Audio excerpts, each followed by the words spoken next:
Welcome to 30 minutes. Bharat China మధ్య సరిహద్దు సెగ రోజు రోజుకు పెరుగుతోంది. వివాదం కేంద్రంగా యుద్ధ మేఘాలు కమ్ముకుంటున్నాయి. సమర సంకేతాలు తమ పరిధిని క్రమంగా పెంచుకుంటున్నాయి. ఆసియా ఖండంలోనే రెండు పెద్ద దేశాలు, రెండు బలమైన ఆర్థిక వ్యవస్థను కలిగిన దేశాలు. యుద్ధం అంటూ సంభవిస్తే పరిస్థితి ఏంటి? భారత్ బలమెంత, చైనా చేవెంత? సమరమే తప్పని స్థితి ఏర్పడితే ఆయుధ సంపత్తి మాత్రమే కాదు, ఆర్థిక కోణం కూడా తన ప్రభావాన్ని తీవ్రంగా చూపుతుంది. ఈ నేపథ్యంలో ఇరు దేశాల బలాబలాలేంటి? ఇదే వాటి 30 మినిట్స్.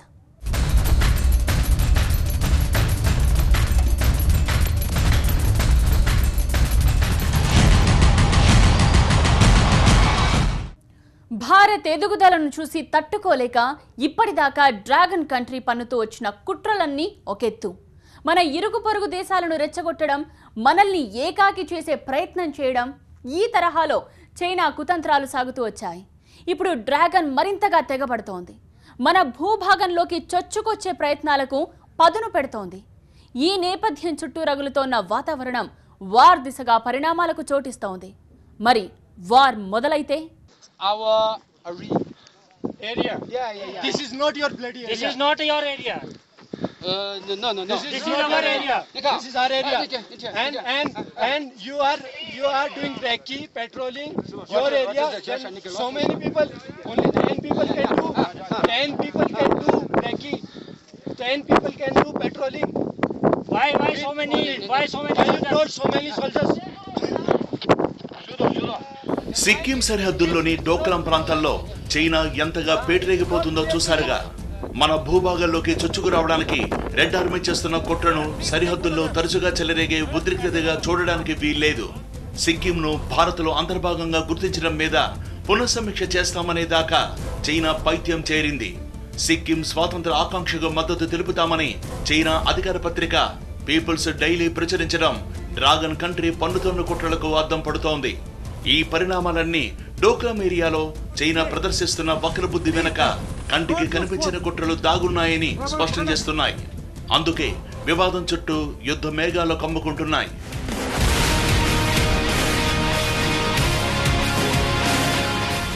ఆసియాలోని రెండు పెద్ద దేశాలు, రెండు బలమైన దేశాలు, ఆర్థికంగా శక్తివంతమైన దేశాలు. యుద్ధానికి సై అంటే అనేక కోణాల్లో తగిలే ఎదురుదెబ్బల గురించి భారత్కు తెలుసు, చైనాకు తెలుసు. అయినా చైనా తన దురహంకారాన్ని ప్రదర్శిస్తోంది. భారత్పై ముప్పేట దాడికి రంగం సిద్ధం చేస్తోంది. చైనా నౌకా విభాగం సైలెంట్ గా మన దేశాన్ని టార్గెట్ చేస్తోంది. వార్ గేమ్స్ కు పదును పెడుతోంది.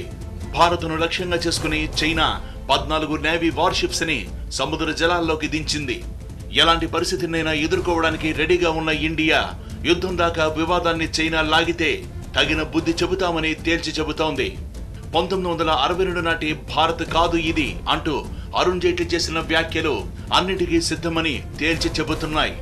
ఈ తరుణంలో ఇరు దేశాల త్రివిధ దళాల బలాబలాల కేంద్రంగా జోరుగా చర్చ సాగుతోంది.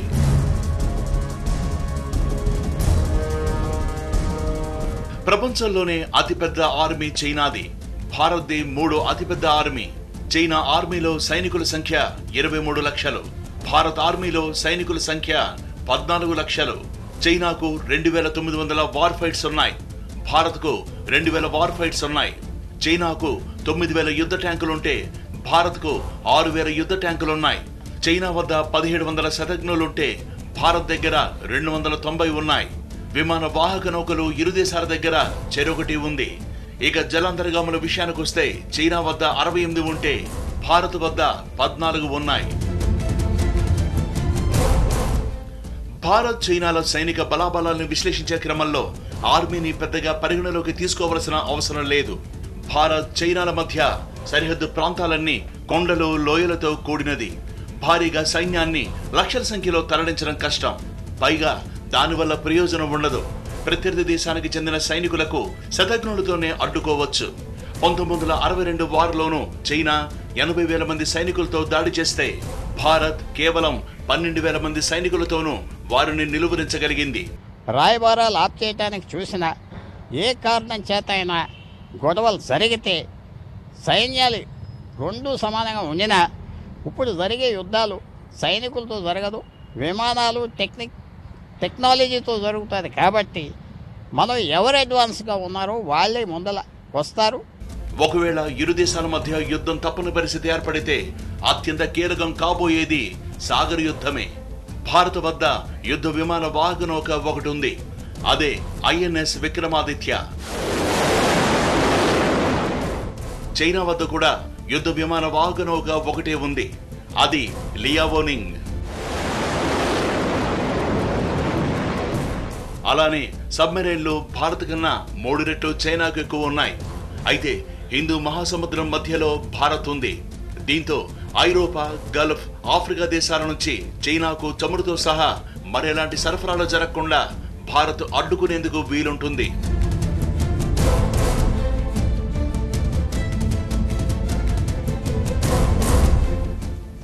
వైమానిక దళ పరంగా చూస్తే ఇరు దేశాల పరిస్థితి గందరగోళంగానే ఉంది. భారత వద్ద MiG, Jaguar, Mirage, Tejas, Sukhoi యుద్ధ విమానాలున్నాయి. కానీ వాటిలో చాలా వరకు పాతబడిపోయాయి. మిగ్ విమానాలు ఎప్పుడు కూలిపోతాయో తెలియని స్థితిలో వాటిని పూర్తిగా పక్కన పెట్టేశారు. సంఖ్యాపరంగా చైనా దగ్గర ఎక్కువ యుద్ధ విమానాలున్నా నాణ్యతాపరంగా మాత్రం మెరుగ్గా లేవని నిపుణులు చెబుతున్నారు. అదే సమయంలో చైనా వద్ద DF-11, DF-15, DF-21 లాంటి బాలిస్టిక్ క్షిపణులు వేల సంఖ్యలో ఉన్నాయి. వీటి కేంద్రంగా ముప్పు పొంచి ఉంది.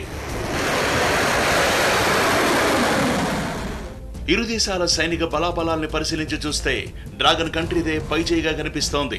1962లో భారత్ చైనా చేతిలో పరాజయం చవిచూసింది. దానికి చాలా కారణాలున్నాయి. చైనా 80,000 మంది సైన్యంతో దాడి చేస్తే పూర్తిగా యుద్ధానికి సన్నద్ధం కాకుండానే ఆయుధాలు, మందుగుండు తగినంత లేకుండా కేవలం 12,000 మంది సైన్యంతో భారత్ హడావుడిగా యుద్ధానికి దిగాల్సి వచ్చింది. ఇప్పుడు భారత్ అలాంటి బలహీనమైన స్థితిలో లేదు. అదే సమయంలో డ్రాగన్ కంట్రీ కూడా తన బలాన్ని ఎంతో పెంచుకుంది. ఈ నేపథ్యంలో యుద్ధం వస్తే తేలిగ్గా చైనాను ఓడించడం మాత్రం సాధ్యం కాదు. అదే సమయంలో రెండు బలమైన దేశాల మధ్య యుద్ధం జరిగితే చూడాల్సింది కేవలం ఆయుధ సంపత్తిని మాత్రమే కాదు, ఆ రెండు దేశాల మీద ఆర్థిక పరంగా పడే ప్రభావాన్ని కూడా. ఈ దిశగా చూసినప్పుడు ఆర్థిక వ్యవస్థల నుంచి ఎగుమతులు దిగుమతుల దాకా అనేక కోణాల్లో యుద్ధ ప్రభావం తీవ్రంగా ఇరు దేశాల మీద పడే ప్రమాదం ఉంది. యుద్ధంలో గెలుపోటములను నిర్ణయించే శక్తి ఆయుధ సంపత్తికి ఉన్నట్టు పైకి కనిపిస్తుంది. కానీ అసలు బలం మాత్రం ఆర్థిక శక్తిదే. ఎంతటి బలమైన ఆర్థిక వ్యవస్థ ఉన్న దేశమైనా సరే యుద్ధానికి కాలు దువ్వితే ఆర్థికంగా కుంగిపోక తప్పదు. ఆ విషయాన్ని పరిగణలోకి తీసుకోకుండా ఏ దేశం కూడా వార్కి సై అన్నదు. భారత్, చైనా విషయాలకొస్తే ఒకటి వేగంగా ఎదుగుతోన్న ఆర్థిక వ్యవస్థ, మరొకటి ప్రపంచంలోనే బలమైన ఆర్థిక వ్యవస్థ. సరిహద్దు తగాదా సమరం దిశగా పరుగులు పెడుతోంది. ఈ నేపథ్యంలో రెండు దేశాలు బలమైన ఆర్థిక వ్యవస్థ కలిగినవే కావడంతో యుద్ధం జరిగితే ఎవరికి ఎక్కువ నష్టం అన్న కోణం తన పరిధిని వేగంగా పెంచుకుంటోంది. భారత ఆర్థిక వ్యవస్థ కన్నా చైనా ఆర్థిక వ్యవస్థ 5 రెట్లు పెద్దది. ఎగుమతుల కోణంలోనే చైనా ఆర్థిక బలమంతా దాగుంది. అగ్రరాజ్యం అన్న హోదాను అమెరికాకు లేకుండా చేయాలని తీవ్రంగా ప్రయత్నిస్తున్న చైనా 2 దశాబ్దాల నుంచి బలమైన ఆర్థిక వ్యవస్థగా ఎదుగుతూ వచ్చింది. నిజానికి 1980 వరకు ఇండియన్ ఎకానమీ చైనా ఎకానమీ కన్నా పెద్దది. 1980లో భారత జీడిపి $190 బిలియన్ అయితే చైనా జీడిపి $189 బిలియన్. 2016లో భారత జీడిపి $2.5 ట్రిలియన్ అయితే చైనా జీడిపి $9.4 ట్రిలియన్. అంటే 3 దశాబ్దాల కాలంలో మన ఆర్థిక వ్యవస్థ కన్నా 4 రెట్లు బలోపేతమైంది చైనా. చైనాది అత్యంత బలమైన ఆర్థిక వ్యవస్థ నిజమే. అంత మాత్రాన భారత్ను తక్కువగా అంచనా వేయడానికి వీల్లేదు. మన జీడిపి $2.5 ట్రిలియన్ అయినా వృద్ధి రేటు మాత్రం ఏటా 7% పైగానే ఉంది. అతి స్వల్పకాలంలోనే భారత ఆర్థిక వ్యవస్థ అమెరికా, చైనా, జపాన్లకు ధీటుగా మారుతుందని అంతర్జాతీయ సంస్థలు గట్టిగా చెబుతున్నాయి. చైనా ఎగుమతుల మీద ఎక్కువగా ఆధారపడుతోంది. భారత్ మాత్రం దేశీయ వినియోగం మీద ఎక్కువగా ఆధారపడుతుంది. మన ప్రజల ఆర్థిక స్థాయికి ఇదో గుర్తు. ఎగుమతుల మీద మన ఫోకస్ పెరుగుతున్న కొద్దీ చైనా ప్రభావం తగ్గుతూ వస్తోంది. జనాభా పరంగా భారత్ కన్నా చైనానే ముందున్న యువశక్తి అధికంగా ఉన్న దేశం మాత్రం మనదే. ఇలా విశ్లేషిస్తున్న కొద్దీ భారత్, చైనా రెండూ కూడా తమ తమ ప్రత్యేకతలతో బలమైన ఆర్థిక వ్యవస్థలుగా ఉనికిని చాటుకుంటున్న అంశాలు స్పష్టమవుతాయి. ఇక్కడ యుద్ధమే జరిగేటట్లయితే ఆర్థిక సంబంధాలన్నీ విచ్ఛిన్నం అవుతాయి. దేశంలోని చాలా రంగాల్లో, ఇన్ఫ్రాస్ట్రక్చర్ రంగంలో కానీ, లేకపోతే ఇది ఎలక్ట్రానిక్స్ రంగంలో కానీ, ఫైనాన్షియల్ రంగంలో కానీ, ఐటీ రంగంలో కానీ చైనా పెట్టుబడులు చాలా వస్తున్నాయి. ఈ పెట్టుబడులన్నింటినీ మనం వదులుకోలేం. అలాగే చైనా మన భారతదేశానికి చేస్తున్నటువంటి ఎగుమతులన్నింటినీ అది కోల్పోలేదు. కాబట్టి ఈ రకంగా ఉభయతారకంగా ఉన్నటువంటి అతిపెద్ద వ్యాపార సంబంధాలు ఉన్న దేశం చైనాతో ఈరోజు అక్కడ చికెన్ నెక్ అనే చోట భూటాన్ ఏరియాలో తగాదా ఉన్నంత మాత్రాన అది పెద్ద యుద్ధంగా మారుద్ది అనేది ఏంటంటే కేవలం మన ఆందోళన కావచ్చు. చైనా నుంచి మన దేశానికి దిగుమతయ్యే వస్తువుల సంఖ్య చాలా పెద్దది. సెల్ ఫోన్లు, కంప్యూటర్లు, ఎలక్ట్రానిక్ గూడ్స్, బల్క్ ఔషధాలు, ఆర్గానిక్ రసాయనాలు, మినరల్ ఆయిల్స్, దుస్తులు, స్టేషనరీ సామాగ్రి, ప్లాస్టిక్ ఐటమ్స్, బొమ్మలు, ఇలా చాలా వస్తువులు ఉన్నాయి. అలానే మన దేశం నుంచి చైనాకు ఎగుమతవుతున్న వస్తువుల్లో ముడి పదార్థాలే అధికం. ఇనుప ఖనిజం, ఫెర్రో అలాయిస్, పత్తి, పెట్రోలియం రిఫైన్డ్ ఉత్పత్తులు, చేపలు, గ్రానైట్, యాంటీబయోటిక్స్ లాంటివి ఉన్నాయి. యుద్ధమంటూ వస్తే చైనా వస్తువులు భారత్కు వచ్చే ఛాన్స్ ఉండదు. దీంతో ఆ మేరకు ఎగుమతులు చైనా కోల్పోయినట్టే. చైనా ఎగుమతుల్లో భారత వాటా 3% మాత్రమే. కానీ ఆ మొత్తం విలువ $46 బిలియన్. ఇంత మార్కెట్ కోల్పోవడం సాధారణమైన అంశం కాదు. పైగా అమెరికాను తలదన్నే ఆర్థిక వ్యవస్థగా ఎదగాలన్న చైనా ప్రయత్నాలకు యుద్ధం చెక్ పెడుతుంది. ఈ పరిణామాలు చైనాను తీవ్రంగా ఇరుకుని పెట్టేవే. ఇక యుద్ధం వల్ల భారత్కు కూడా సమస్యలు తప్పవు. మన దేశంలో ఫార్మాస్యూటికల్ ఇండస్ట్రీ బాగా అభివృద్ధి చెందిన బల్క్ ఔషధాల కోసం చైనాపైనే అధికంగా ఆధారపడి ఉన్నాం. యుద్ధం వల్ల అవి నిలిచిపోతే సమస్యలు తప్పవు. అలానే చైనాకు మన ఎగుమతులు ఆగిపోతే ఆ మేరకు విదేశీ మారక ద్రవ్యం కోల్పోవలసి ఉంటుంది. ఇవి కాక కంప్యూటర్లు, సెల్ ఫోన్స్ నుంచి అనేక రకాల ఎలక్ట్రానిక్ గూడ్స్ దిగుమతులు ఆగిపోతే దేశంలో కమ్యూనికేషన్ల రంగం ఇరుకున పడుతుంది. వారంటూ స్టార్ట్ అయితే రెండు దేశాలను వాణిజ్యపరంగా, ఆర్థిక పరంగానూ అనేక సమస్యలు సవాల్ చేయనున్నాయి. అమెరికాను మించిన దేశంగా ఎదగాలి. చైనా లక్ష్యం ఇదే. అలాంటి దేశం భారత్ను చూసి ఎందుకు ఏడుస్తుంది? భారత్ కేంద్రంగా ఎందుకు కుట్రలు పన్నుతోంది? భారత్ మీదకు కాలు దువ్వేందుకు ఎందుకు తెగబడుతోంది? చివరకు ప్రపంచమంతా ఉగ్ర దేశంగా చూస్తున్న పాకిస్తాన్తో ఎందుకు స్నేహం చేస్తుంది? ఈ ప్రశ్నలన్నిటికీ ఒక్కటే జవాబు. అమెరికాను మించిన దేశం కావాలన్నది చైనా టార్గెట్ అయితే చైనాకు ధీటుగా, వేగంగా భారత్ ఎదుగుతోంది. యుద్ధమంటూ వస్తే ఆర్థిక, వాణిజ్య కోణాల్లో భారత్కు, చైనాకు సమస్యలు తప్పవు. ఆ సంగతి ఇరు దేశాలకు తెలుసు. అయితే అసలు వివాదానికి కారణం, వివాదం చుట్టూ యుద్ధ మేఘాలు కమ్ముకునే పరిస్థితికి కారణం పూర్తిగా చైనా తెంపరతనమే.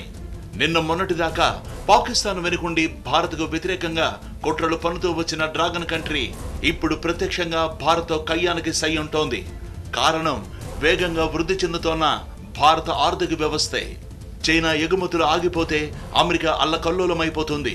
డ్రాగన్ కంట్రీ బలానికి ఇదో ఉదాహరణ. అదే సమయంలో చైనా ఆర్థికంగా తీవ్ర ఆటుపోట్లను ఎదుర్కొంటోంది. 2015లో తన కరెన్సీ యువాన్ మారకపు విలువను వరుసగా 3 సార్లు తగ్గించడమే అందుకు ఉదాహరణ. అదే సమయంలో ఇటు భారత్ వేగంగా వృద్ధి రేటును సాధిస్తోంది. అమెరికాను మించిన దేశంగా ఎదగాలని చైనా ప్రయత్నిస్తున్న వేళ తనకు ధీటుగా భారత్ ఎదగడాన్ని ఆ దేశం సహించలేకపోతోంది. ఈ నేపథ్యమే డ్రాగన్ కంట్రీ అసహనానికి అసలు కారణంగా పరిశీలకులు విశ్లేషిస్తున్నారు. యుద్ధం వస్తే ఆర్థికంగా అత్యంత బలమైన వ్యవస్థగా ఎదగాలన్న తన లక్ష్యానికి తానే తూట్లు పొడుచుకున్నట్లవుతుంది. ఆ విషయం చైనాకు తెలియంది కాదు. ఈ నేపథ్యంలో రాబోయే రోజుల్లో భారత్కు వ్యతిరేకంగా మరిన్ని కొత్త కుట్రలకు డ్రాగన్ కంట్రీ ఖచ్చితంగా పదును పెడుతుంది. వాటిని తిప్పికొట్టే క్రమంలో ఇండియా ఇదే దూకుడును ప్రదర్శిస్తుంది. కాబట్టి ఇప్పుడు రెండు దేశాల మధ్య నెలకొన్న వివాదం యుద్ధం దాకా వెళ్లకున్నా ముందు ముందు జరిగే పరిణామాలు పరిస్థితిని ఎక్కడి వరకైనా తీసుకువెళ్లొచ్చు. 1962లో జరిగిన యుద్ధంలో చైనా చేతిలో భారత్ ఓడిపోయింది నిజమే. కానీ ఆ యుద్ధంలో చైనా 80,000 మంది సైన్యంతో దాడి చేసింది. భారత్ ఏమాత్రం సన్నద్ధం కాని స్థితిలో కేవలం 12,000 మంది సైనికులతో యుద్ధానికి దిగింది. దాన్ని ఉదాహరణగా చెప్పి మనల్ని భయపెట్టాలన్న పిచ్చి ప్రయత్నం చేస్తోంది డ్రాగన్. ఆయుధ సంపత్తిలో మనకన్నా చైనా బలంగానే ఉంది. ఎదుర్కోవడం కొంచెం కష్టం, కానీ అసాధ్యం మాత్రం కాదు. ఇదే ఇవాల్టి 30 మినిట్స్. చూస్తూనే ఉండండి TV9.